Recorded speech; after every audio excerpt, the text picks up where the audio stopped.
ಸ್ನೇಹಿತರೆ, ನೀವು ನೋಡ್ತಾ ಇದ್ದೀರಲ್ವಾ, ಈ ಅಜ್ಜನನ್ನು ಒಂದು ದಿನ ಟ್ರಾಫಿಕ್ ಪೊಲೀಸ್ ಅಧಿಕಾರಿಗಳು ತಡೆದು ಅಣಗಿಸಿ ಲೇವಡಿ ಮಾಡಿ ಏನೋ ಮುದುಕ ಲೈಸೆನ್ಸ್ ಎಲ್ಲಿದೆ ತೋರಿಸು ಅಂತ ಕೇಳ್ತಾರೆ.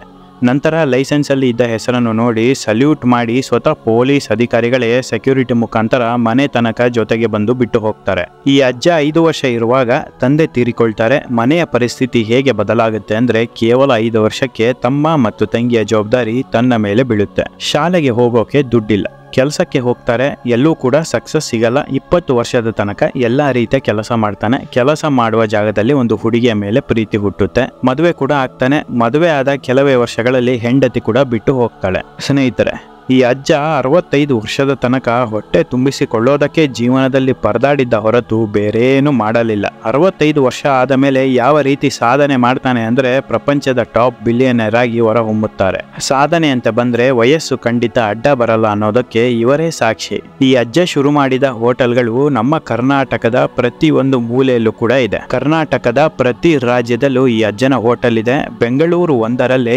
70ಕ್ಕೂ ಹೆಚ್ಚು ಬ್ರಾಂಚಸ್ಗಳು ಈ ಅಜ್ಜನದ್ದಿದೆ. ಈ ಅಜ್ಜನ ಸಾಧನೆ ಬಗ್ಗೆ ಸಾಕಷ್ಟು ಪಾಠ್ಯ ಪುಸ್ತಕ ಮತ್ತು ಕತೆ ಬುಕ್ಗಳಲ್ಲೂ ಪ್ರಕಟ ಆಗಿದೆ. ಹಾಗಾದ್ರೆ ಬನ್ನಿ ಸ್ನೇಹಿತರೆ, ಈ ಅಜ್ಜ ಯಾರು? 65 ವರ್ಷದ ತನಕ ಝೀರೋ ಆಗಿದ್ದ ಇವರು 65 ವರ್ಷ ಆದ ಮೇಲೆ ಬಿಲಿಯನೇರ್ ಹೇಗಾದ್ರು ಅಂತಾನು ಹೇಳ್ತೇನೆ. ದಯವಿಟ್ಟು ಯಾರು ವಿಡಿಯೋನ ಸ್ಕಿಪ್ ಮಾಡಬೇಡಿ, ಪೂರ್ತಿ ನೋಡಿ. ಈ ಅಜ್ಜನ ಹೆಸರು ಕರ್ನಲ್ ಹಾರ್ಲ್ಯಾಂಡ್ ಸ್ಯಾಂಡರ್ಸ್. ಸೆಪ್ಟೆಂಬರ್ 9, 1890 ಅಮೆರಿಕದ ಇಂಡಿಯಾನಾ ರಾಜ್ಯದ ಹೆನ್ರಿ ವಿಲ್ಲಿ ಎಂಬ ನಗರದಲ್ಲಿ ಜನಿಸ್ತಾರೆ. ತಂದೆಯ ಹೆಸರು ಡೇವಿಡ್ ಸ್ಯಾಂಡರ್ಸ್, ತಾಯಿ ಮಾರ್ಗರೆಟ್ ಸ್ಯಾಂಡರ್ಸ್. ಇವರಿಗೆ ಕೇವಲ ಹರ್ಲ್ಯಾಂಡ್ ಒಬ್ಬನೇ ಮಗ ಅಲ್ಲ, ಇನ್ನೂ 2 ಮಕ್ಕಳಿದ್ದರು. 3 ಜನ ಮಕ್ಕಳಲ್ಲಿ ಹರ್ಲ್ಯಾಂಡೇ ಹಿರಿಮಗ, ಇನ್ನೊಬ್ಬ ತಮ್ಮ, ಇನ್ನೊಬ್ಬಳು ತಂಗಿ. ಮಿಡಲ್ ಕ್ಲಾಸ್ ಕುಟುಂಬ. ಎಲ್ಲವೂ ಚೆನ್ನಾಗಿತ್ತು. ಆದರೆ 1895ನೇ ಇಸ್ವಿಯಲ್ಲಿ ಹರ್ಲ್ಯಾಂಡ್ ತಂದೆ ಸಾವನ್ನಪ್ತಾರೆ. ಆ ಸಮಯದಲ್ಲಿ ಹರ್ಲ್ಯಾಂಡ್ನ ವಯಸ್ಸು ಕೇವಲ 5 ವರ್ಷ. ತಂದೆಯ ಸಾವಿನ ಬಳಿಕ ಮನೆಯ ಪರಿಸ್ಥಿತಿ ತುಂಬಾ ಕೆಟ್ಟು ಹೋಗುತ್ತೆ. ಕಂಪ್ಲೀಟ್ ರೆಸ್ಪಾನ್ಸಿಬಿಲಿಟಿ ಹರ್ಲ್ಯಾಂಡ್ ಮೇಲೆ ಬೀಳುತ್ತೆ. ತಾಯಿ ಹರ್ಲ್ಯಾಂಡ್ಗೆ ಅಡಿಗೆ ಮಾಡೋದನ್ನ ಹೇಳಿಕೊಡ್ತಾರೆ. ಕೇವಲ 7ನೇ ವರ್ಷದ ವಯಸ್ಸಿಗೆ ಹರ್ಲ್ಯಾಂಡ್ ಅಡಿಗೆ ಮಾಡೋದ್ರಲ್ಲಿ ಎಕ್ಸ್ಪರ್ಟ್ ಆಗ್ತಾನೆ. ಅದರಲ್ಲೂ ಚಿಕನ್ ಫ್ರೈ ಮಾಡೋದರಲ್ಲಿ ಎತ್ತಿದ ಕೈ. 1902ರಲ್ಲಿ ಹರ್ಲ್ಯಾಂಡ್ನ ತಾಯಿ ವಿಲಿಯಂ ಎಂಬ ವ್ಯಕ್ತಿಯ ಜೊತೆ ಮತ್ತೆ ಮದುವೆ ಆಗ್ತಾರೆ. ನಂತರ ಸಂಪೂರ್ಣ ಕುಟುಂಬ ಗ್ರೀನ್ವುಡ್ ಎಂಬ ನಗರಕ್ಕೆ ಶಿಫ್ಟ್ ಆಗುತ್ತೆ. ಈ ಹೊಸ ತಂದೆ ಹರ್ಲ್ಯಾಂಡ್ನ ಮನೆಯಿಂದ ಓಡಿಸ್ತಾನೆ. ನೀನು ನನ್ನ ಮಗ ಅಲ್ಲ, ನಿನ್ನ ಜೀವನವನ್ನು ನೀನೇ ನೋಡಿಕೋ ಅಂತ ಹೇಳ್ತಾನೆ. ಬೇರೆ ದಾರಿ ಇಲ್ಲದೆ ಹೊಸ ತಂದೆ ಹೇಳಿದಂತೆ ಮನೆ ಬಿಟ್ಟ ಹರ್ಲ್ಯಾಂಡ್ ಅಮೆರಿಕದ ಇಂಡಿಯನ್ ಪೋಲ್ಸ್ ಎಂಬ ನಗರಕ್ಕೆ ಬಂದು ಕುದುರೆ ಟಾಂಗಾಗೆ ಪೇಂಟ್ ಮಾಡುವ ಕೆಲಸಕ್ಕೆ ಸೇರ್ತಾನೆ. ಸ್ವಲ್ಪ ದಿನಗಳ ನಂತರ ಕೆಲಸ ಬಿಟ್ಟು 1906ರಲ್ಲಿ ಅಲಬೆ ಎಂಬ ನಗರದಲ್ಲಿ ಇರುವ ಚಿಕ್ಕಪ್ಪನ ಮನೆಗೆ ಹೋಗ್ತಾನೆ. ಹರ್ಲ್ಯಾಂಡ್ ಚಿಕ್ಕಪ್ಪ ಸಿಟಿ ಟ್ರೈನ್ ಕಂಪನಿಯಲ್ಲಿ ಕೆಲಸ ಮಾಡುತ್ತಾ ಇದ್ರು. ಹಾಗಾಗಿ ಇವರ ರೆಕಮೆಂಡೇಶನ್ ಇಂದ ಹರ್ಲ್ಯಾಂಡ್ಗೆ ಸಿಟಿ ಟ್ರೈನ್ ನಲ್ಲಿ ಕಂಡಕ್ಟರ್ ಕೆಲಸ ಸಿಗುತ್ತೆ. ಕಂಡಕ್ಟರ್ ಆಗಿ ಕೆಲಸ ಮಾಡುತ್ತಿದ್ದ ಸಮಯದಲ್ಲಿ ಜೋಸಫಿ ಎಂಬ ಹುಡುಗಿಯ ಜೊತೆ ಸ್ನೇಹ ಬೆಳೆಯುತ್ತೆ. ಸ್ನೇಹ ಪ್ರೀತಿಯಾಗಿ ಬದಲಾಗುತ್ತೆ. ಇಬ್ಬರು ಮದುವೆ ಕೂಡ ಆಗ್ತಾರೆ. 3 ಮಕ್ಕಳ ತಂದೆ ಕೂಡ ಆಗ್ತಾನೆ ಹರ್ಲ್ಯಾಂಡ್. ಜೀವನ ಮತ್ತೆ ಸರಿ ಆಯ್ತು ಅಂದುಕೊಳ್ಳುವಷ್ಟರಲ್ಲಿ ಒಂದು ಘಟನೆ ನಡೆಯುತ್ತೆ. ಯಾವುದೋ ಒಂದು ವಿಚಾರವಾಗಿ ರೈಲು ಕಂಪನಿಯ ಮಾಲೀಕನ ಜೊತೆ ಹರ್ಲ್ಯಾಂಡ್ ಜಗಳ ಆಡ್ತಾನೆ. ಮಾಲೀಕನಿಗೆ ಸಿಟ್ಟು ಬಂದು ಹರ್ಲ್ಯಾಂಡ್ ಅನ್ನು ಕೆಲಸದಿಂದ ಕಿತ್ತು ಬಿಸಾಕ್ತಾನೆ. ಕೆಲಸ ಹೋದ ಕಾರಣ ಹೆಂಡತಿ ಮಕ್ಕಳನ್ನು ಕರ್ಕೊಂಡು ಗಂಡನನ್ನು ಬಿಟ್ಟು ತವರು ಮನೆಗೆ ಹೋಗಿ ಡೈವರ್ಸ್ ಕೊಟ್ಟು ಬಿಡ್ತಾಳೆ. ಹೆಂಡತಿಯನ್ನು ತುಂಬಾ ಪ್ರೀತಿಸುತ್ತಿದ್ದ ಹರ್ಲ್ಯಾಂಡ್ ಹೆಂಡತಿ ಡೈವರ್ಸ್ ಕೊಟ್ಟಿದ್ದು ತುಂಬಾ ಬೇಜಾರಾಗುತ್ತೆ ಮತ್ತು ಡಿಪ್ರೆಷನ್ಗೆ ಹೋಗ್ತಾನೆ. ಸ್ವಲ್ಪ ದಿನಗಳ ನಂತರ ಮತ್ತೆ ಮನಸ್ಸನ್ನು ಗಟ್ಟಿ ಮಾಡಿಕೊಂಡು ಕೆಲಸ ಹುಡ್ಕೊಂಡು ಹೋಗ್ತಾನೆ. ಗಾಡಿಗಳಿಗೆ ಟೈರ್ ಪಂಚರ್ ಹಾಕುವ ಕೆಲಸ, ಇನ್ಶೂರೆನ್ಸ್ ಕೆಲಸ, ಕ್ರೆಡಿಟ್ ಕಾರ್ಡ್ ಮಾರುವ ಕೆಲಸ, ಇದೇ ರೀತಿ 100ಕ್ಕೂ ಹೆಚ್ಚು ರೀತಿಯ ಕೆಲಸವನ್ನು ಮಾಡಿ ದುಡಿಯಲು ಆರಂಭ ಮಾಡ್ತಾನೆ. ಒಂದಿಷ್ಟು ಕಾಸು ದುಡಿತಾನೆ, ಆದರೆ ಯಾವ ಕೆಲಸದಲ್ಲೂ ಯಶಸ್ಸು ಸಿಗಲ್ಲ.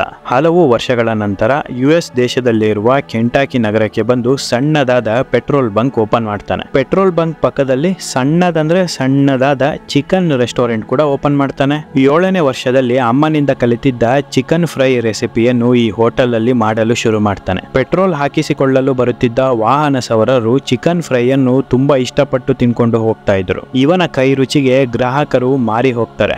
ಅತಿ ಕಡಿಮೆ ಸಮಯದಲ್ಲಿ ಈ ಚಿಕನ್ ಫ್ರೈ ಸಣ್ಣ ಹೋಟೆಲ್ ಅತ್ಯಂತ ಫೇಮಸ್ ಆಗುತ್ತೆ. ಹೋಟೆಲ್ ಬಿಸ್ನೆಸ್ ಚೆನ್ನಾಗಿ ನಡೆಯುತ್ತಿದ್ದ ಕಾರಣ ದುಡ್ಡು ಕೂಡ ಜಾಸ್ತಿನೇ ಬರುತ್ತೆ. ದುಡ್ಡು ಚೆನ್ನಾಗಿ ಬಂದ ನಂತರ ಹೋಟೆಲ್ ಬಿಸ್ನೆಸ್ ಮತ್ತು ಪೆಟ್ರೋಲ್ ಬಂಕ್ ಅನ್ನು ಮಧ್ಯದಲ್ಲೇ ನಿಲ್ಲಿಸಿ ಕಾರ್ನಿಲ್ ಯೂನಿವರ್ಸಿಟಿಯಲ್ಲಿ ಹೋಟೆಲ್ ಮ್ಯಾನೇಜ್ಮೆಂಟ್ ಕೋರ್ಸ್ ಮಾಡ್ತಾನೆ. ಚಿಕನ್ ಬಿಸ್ನೆಸ್ ಅನ್ನು ದೊಡ್ಡ ಮಟ್ಟದಲ್ಲಿ ಹೇಗೆ ತಗೊಂಡು ಹೋಗಬೇಕು ಅಂತ ಕಲಿತಾನೆ. ಹರ್ಲ್ಯಾಂಡ್ ತಯಾರಿಸುತ್ತಿದ್ದ ಫ್ರೈಡ್ ಚಿಕನ್ ಕೆಂಟಾಕಿ ನಗರದ ಗವರ್ನರ್ಗೆ ಎಷ್ಟು ಇಷ್ಟ ಆಗುತ್ತೆ ಆಗುತ್ತೆ ಅಂದ್ರೆ ಫ್ರೈಡ್ ಚಿಕನ್ ಬಿಸ್ನೆಸ್ ಅನ್ನು ದೊಡ್ಡದಾಗಿ ಸ್ಟಾರ್ಟ್ ಮಾಡುವಂತ ಬರೋಬ್ಬರಿ 1 ಕೋಟಿ ರೂಪಾಯಿ ದುಡ್ಡನ್ನು ಕೊಡ್ತಾರೆ. ನೀನು ವಾಪಸ್ ಕೊಡೋದು ಬೇಡ, ಬಿಸ್ನೆಸ್ ಇಂಪ್ರೂವ್ ಮಾಡಿಕೊ ಅಂತ ಹೇಳ್ತಾರೆ. ದುಡ್ಡು ಕೊಟ್ಟು ಸಹಾಯ ಮಾಡಿದ್ರು ಅಂತ ತನ್ನ ಹೆಸರಿನ ಜೊತೆ ಗವರ್ನರ್ ಅವರ ಹೆಸರನ್ನು ಕೂಡ ಸೇರಿಸಿಕೊಳ್ತಾನೆ. ಹರ್ಲ್ಯಾಂಡ್ ಸ್ಯಾಂಡರ್ಸ್ ಆಗಿದ್ದ ಈತ ಕರ್ನಲ್ ಹರ್ಲ್ಯಾಂಡ್ ಸ್ಯಾಂಡರ್ಸ್ ಆಗಿ ಬದಲಾಗ್ತಾನೆ. ಗವರ್ನರ್ ದುಡ್ಡು ಕೊಟ್ಟರು ಅಂತ ಹಿಂದೆ ಮುಂದೆ ಯೋಚಿಸದೆ ಕೆಂಟಾಕಿ ನಗರದಲ್ಲಿ ಸಾಕಷ್ಟು ಫ್ರೈಡ್ ಚಿಕನ್ ಬ್ರಾಂಚಸ್ ಗಳನ್ನು ಒಂದೇ ಸಲ ಓಪನ್ ಮಾಡಿ ಬಿಡ್ತಾನೆ.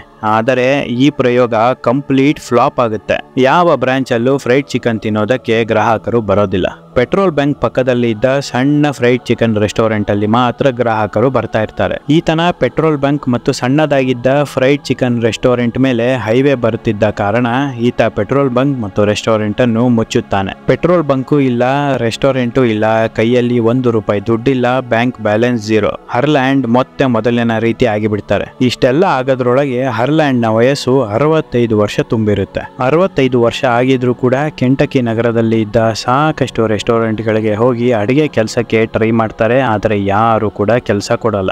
ಸುಮಾರು 6 ತಿಂಗಳ ಹುಡುಕಾಟದ ನಂತರ ಒಂದು ಸಣ್ಣ ರೆಸ್ಟೋರೆಂಟ್ ಅಲ್ಲಿ ಹರ್ಲ್ಯಾಂಡ್ ಗೆ ಕೆಲಸ ಸಿಗುತ್ತೆ. ಈ ರೆಸ್ಟೋರೆಂಟ್ ಗೆ ಪ್ರತಿದಿನ 5 ರಿಂದ 10 ಗ್ರಾಹಕರು ಬರೋದು ಕೂಡ ಹೆಚ್ಚಾಗಿತ್ತು. ಆದರೆ ಹರ್ಲ್ಯಾಂಡ್ ನ ಫ್ರೈಡ್ ಚಿಕನ್ ರುಚಿಗೆ ಗ್ರಾಹಕರು ತುಂಬಿ ತುಳುಕುತ್ತಾರೆ. ಪ್ರತಿದಿನ ಏನಿಲ್ಲ ಅಂದ್ರೂ 4 ರಿಂದ 5 ಸಾವಿರ ಜನ ಈ ಹೋಟೆಲ್ಗೆ ಬರಲು ಶುರು ಮಾಡ್ತಾರೆ.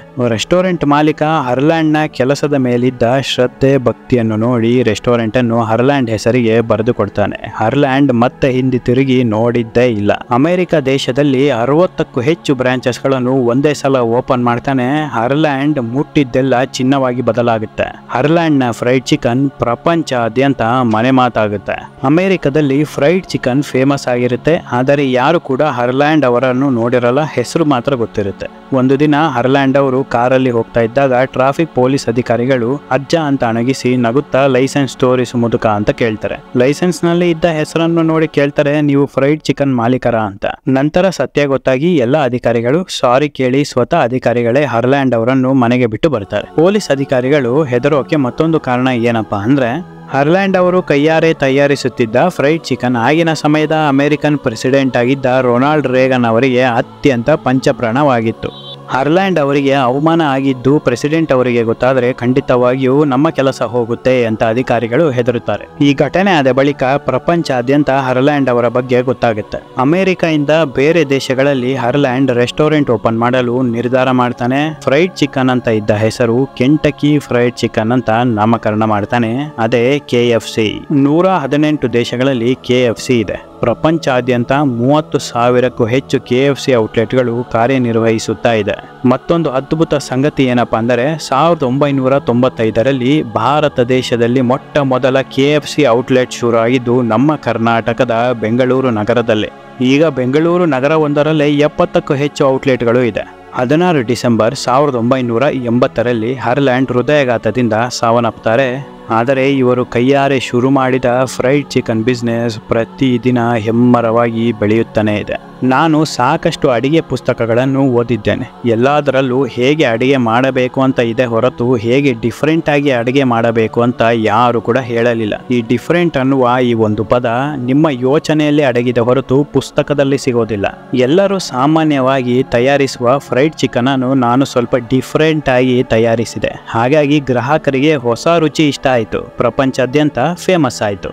ನಿಮ್ಮ ತಲೆಯಲ್ಲಿರುವ ಹೊಸ ಯೋಚನೆ ಮತ್ತು ಐಡಿಯಾಗಳನ್ನು ಯಾವ ಪುಸ್ತಕದಲ್ಲೂ ಓದಲು ಸಾಧ್ಯವಿಲ್ಲ, ಯಾರು ಕೂಡ ಕದಿಯಲು ಸಾಧ್ಯವಿಲ್ಲ. ನಿಮ್ಮ ಯೋಚನೆಯನ್ನು ಕಾರ್ಯರೂಪಕ್ಕೆ ತನ್ನಿ, ಖಂಡಿತವಾಗಿಯೂ ಯಶಸ್ಸು ಖಂಡಿತವಾಗಿಯೂ ಸಿಗುತ್ತೆ. ಹರ್ಲ್ಯಾಂಡ್ ಅವರ ಈ ಜೀವನದ ಮಾತುಗಳು ಎಂಥವರನ್ನಾದರೂ ಬದಲಾಯಿಸಿ ಬಿಡುತ್ತೆ. 65 ವರ್ಷ ವಯಸ್ಸಾದ ಮೇಲೆ ಯಶಸ್ಸು ಕಂಡು ಬಿಲಿಯನೇರ್ ಆದ KFC ಮಾಲೀಕ ಹರ್ಲ್ಯಾಂಡ್ ಅವರ ಬಗೆಗಿನ ವಿಡಿಯೋ ನಿಮಗೆ ಇಷ್ಟ ಆಗಿದ್ರೆ ದಯವಿಟ್ಟು ಒಂದು ಲೈಕ್ ಕೊಡಿ, ಶೇರ್ ಮಾಡಿ, ಸಬ್ಸ್ಕ್ರೈಬ್ ಮಾಡಿ, ಪಕ್ಕದಲ್ಲೇ ಇರುವ ಬೆಲ್ ಐಕಾನ್ ಪ್ರೆಸ್ ಮಾಡೋದನ್ನ ಮರೆಯಬೇಡಿ. ಇದೇ ರೀತಿ ಇಂಟ್ರೆಸ್ಟಿಂಗ್ ವಿಚಾರದೊಂದಿಗೆ ಖಂಡಿತ ಮತ್ತೆ ಮುಂದಿನ ವಿಡಿಯೋದಲ್ಲಿ ಸಿಗ್ತೇನೆ. ಅಲ್ಲಿವರೆಗೂ ಎಲ್ಲರಿಗೂ ಶುಭ ದಿನ.